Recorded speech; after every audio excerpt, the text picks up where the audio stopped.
And now it's time for the 27 Sports Full Court Press. Welcome into Full Court Press. Still cold out, of course, but no snowed out games this week. Right. A full slate. We got a full slate to get to. Got a couple games we didn't get scores again. And that's okay. Please send them our way, but a lot of good ones tonight. Yes, like you said, a lot of good ones and a full slate. So let's get right to it. We start tonight with a couple of really good girls games, and we keep saying it every week, but that's because these ones just keep on winning. Hayden Girls Hoops looking to stay undefeated against a solid 6A, mind you, Manhattan squad. And this thing was a wire-to-wire contest. Let me tell you, Delaney Larson and the Indians came out firing in the second half. She gets the tray and not so fast. Well, Briley Meyer, she is fast. She's good. She wins the foot race and she gets the shot to go. A team high 16 tonight. Here she is again, looking to share the wealth, and it pays off. Millie Ramsey, she's just a cheat code down low. She herself had 13 tonight. Manhattan knocking on the door. Cat Ball knocks it down. Perfect last name for playing basketball, by the way. They named it that way. Yeah, she's fired up about the three-pointer and the three-point lead. The Wildcats, though, hard to take down at home, and they've yet to fall this season. Hayden wins it 54-47, 9-0 now, Landon. Against the 9-0. 6A team. Yeah, we stay in the Ken for the boys game. Hayden High still playing host to Manhattan, and the visitors made their presence known early. Landon Knopp goes cross court to Sawyer Newton, who makes a man miss, and he gets the jumper to go. Indians pad their double-digit lead in the second. Here's Asher Newton. He's running with it. Surely those two are related. They are, and don't call me Shirley. Well, Shirley, Knopp's got this one taken care of. He puts it in reverse. 22 comes away with two. But here come the Wildcats, and here comes Brady Heinen. Trying to get something going. I think a bucket and a foul will do it. I think he'll take that. Yeah, Hayden goes on a little bit of a run before halftime with the help of Cooper Zweisler knocking down shots, and there it is, grabbing steals. The Wildcats got the gap to 9 at the break, and they keep it close in the second half, but Manhattan prevails 45-42. Pretty good showing for Hayden today against 6A schools. Yeah. Let's go to Washburn Rural. Always a good showing for the Blues. The Blues. Here's senior Madison Lemke. She's going to K-State next year to be a rower. Eating up her last bit of basketball with an and one for the team captain. Now kicking out to senior Tenley Bunk. All-state honorable mention from a year ago, connects from distance. And Kate Hink wants in on the action. She's playing college soccer at Washburn next year, showing her hustle with a steal and 2 points. And of course, we can't forget about the K-State basketball commit. That sophomore Maddie Victory gets a rebound, then her own rebound, and back up for 2 points. Spartans sure put up a fight, but Coach Bordewick sure has a group going this season. Blues take care of business in the girls' game, 55-24. They're always good. To the boys' game, and I think Nolan Jacob forgot this isn't a football game here. That would hurt me. Junior Blues have looked really good this year for the boys' team. Trapped in the corner, but Simon Rowley gets it underneath. Simon says, "Give me a bucket," and he does just that. Posting up for the Spartans is Rylan Crowell. Named so close to Jayhawk great Nolan Cromwell, I was getting confused. The Ransom Rambler. Now Caden Ballard, top of the key. He's playing for Pops at Washburn next year. Getting the offhand layup to fall. Time winding down in the first quarter. Drayden Cochran drills it from three. Spartans made this a low-scoring affair, but the Blues come out on top of this one, 42-28. All right, let's go to the dungeon. Let's do it. Topeka High girls hosting the Junction City Blue Jays, and apparently some minions in the crowd. Yeah, but I heard they're all right, real. super fun. Anyway, on to the basketball. The Trojans took control of this thing, and there was no taking it away. Ashira Rayton keeps doing what she does best, scoring the rock. And there was a lot of that from T-High tonight. Scoring, I should say.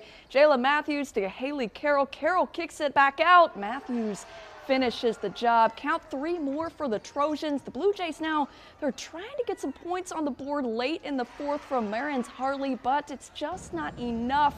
Topeka High gets a big-time home win, 80-33.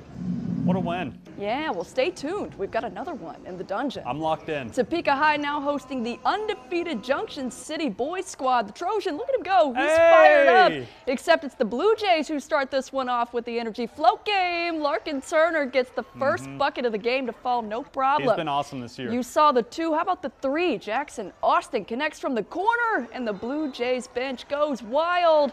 They start this off on a 9-0 run. Here come the Jays again. It gets away though. Loose ball. Elijah Guest comes up with it and he flips the floor. He's off to the races and he gets the 2 points across the finish line.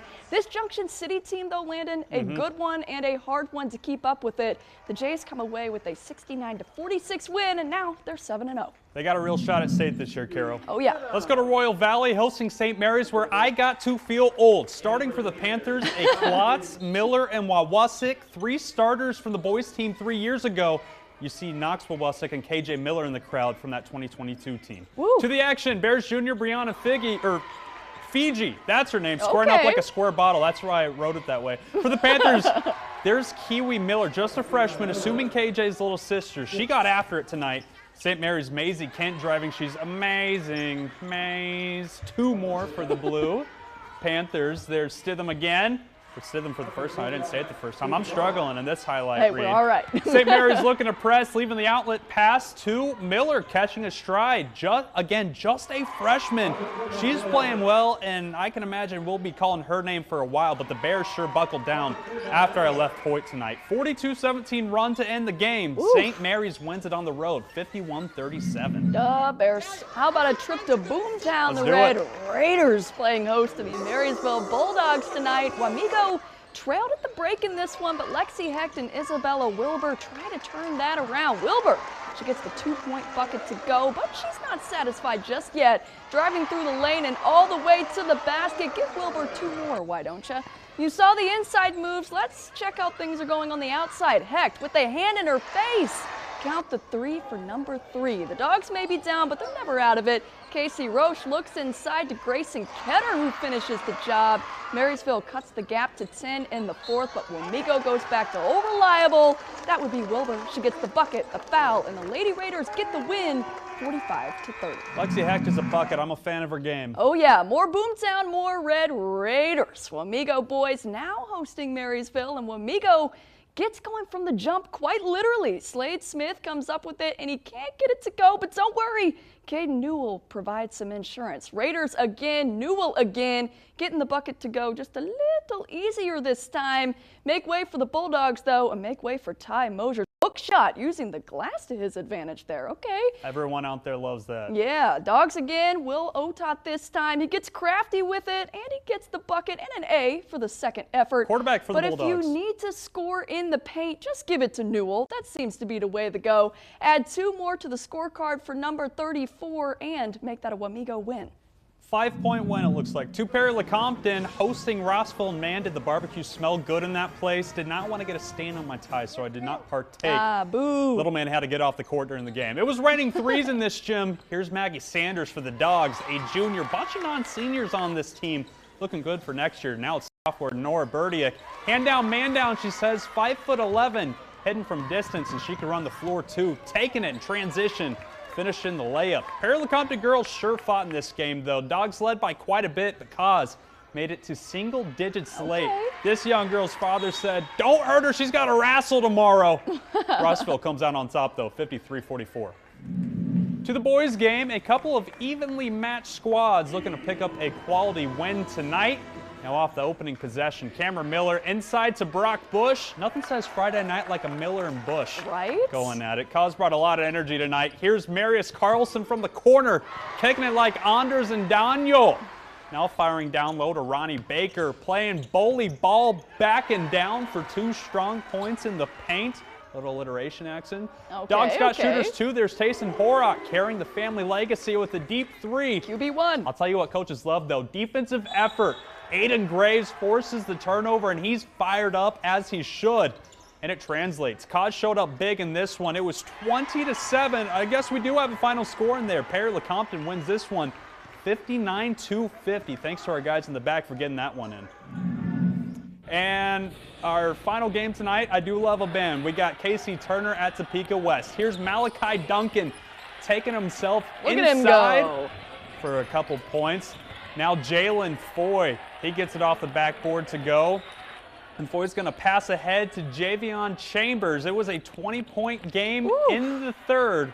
Topeka West beats Casey Turner 63-41. They're always fun to watch, aren't they? Always fun to watch. Yeah. Those Chargers in that home gym.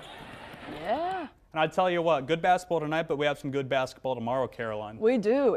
We're in the heat of it right now. It's January. High school, college. We've got a Sunflower Showdown in Lawrence coming your way tomorrow. At noon, tune in to 6. We'll get to recap. I'll be there with the recap. And then on 10, got playoff football. Absolutely. We've got the Chiefs hosting the Texans tomorrow. It couldn't be a better Saturday for us. This is the stuff we live for. We got college hoops. That's why we're here. We've got playoff football. It's going to be quite the 10 p.m. show. We'll have all the Chiefs breakdown. We're hoping for a win, crossing our fingers so we can get to that AFC title game next week. But a lot of sports action. That's why we're here. Absolutely. Awesome. Well, stick around, folks. We got more coming up right after the break.